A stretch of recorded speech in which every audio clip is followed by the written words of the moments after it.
एक गांव था। एक गांव में ना एक कुआं था। उस कुएं में ना बदबू आ रही थी।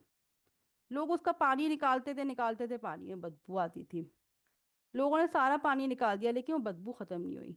द प्रॉब्लम ये होती है, there was a dead dog inside the well.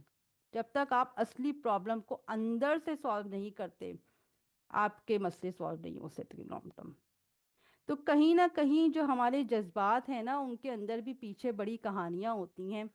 एक दो तरह के जज्बात होते हैं। एक तो करंट सिचुएशन की वजह से कि जी काम बहुत ज़्यादा है, अब हम ओवरवेल्म्ड हैं, इस वजह से हम बर्स्ट आउट हो गए। लेकिन कहीं ना कहीं पीछे दिल में छुपा हुआ कोई बुग़्ज़ होता है, कोई जेलेसी होती है, कोई एनवी होती है, कोई गुनाह होता है, कोई ना कोई पीछे थॉट बिहाइंड होती है, कोई बचपन की इनसिक्योरिटीज़ होती हैं हमारी, कोई जुल्म हुआ होता है हमारे ऊपर।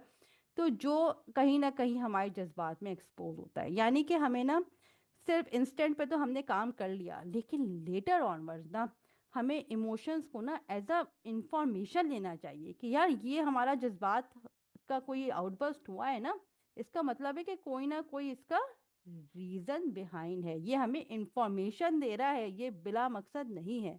Emotions give you information about your inner mind problems, जो आपके अंदर डीप सीटेड ट्रॉमास हैं, डीप सीटेड मसले हैं, उनके बारे में आपको एक हिंट देता है। यानी कि इमोशंस आपको एक इंफॉर्मेशन दे रहा है कि आपने गुस्से में कोई बात कही तो क्यों कही। तो अब इसके लिए ना आपको खुद को जानना पड़ेगा। खुद को जानने के कुछ तरीके हैं। अकेले बैठना पड़ता है, अपने आप को फेस करना पड़ता है, अपनी पास को निकाल निकाल के लाना पड़ता है।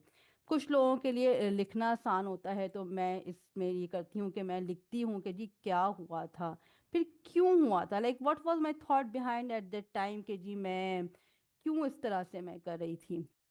और या फिर आप आजकल अगर लिखना मुश्किल होता है ना, तो आप व्हाट्सएप के ऊपर भी माई नंबर के ऊपर जाके अपने ऊपर लिख सकते हैं कि जी मैं ये हुआ था, ये हुआ था, ये हुआ था। इससे आपको एक एक्सप्रेशन आएगा कि आप अपने आप से बात कर रहे हैं।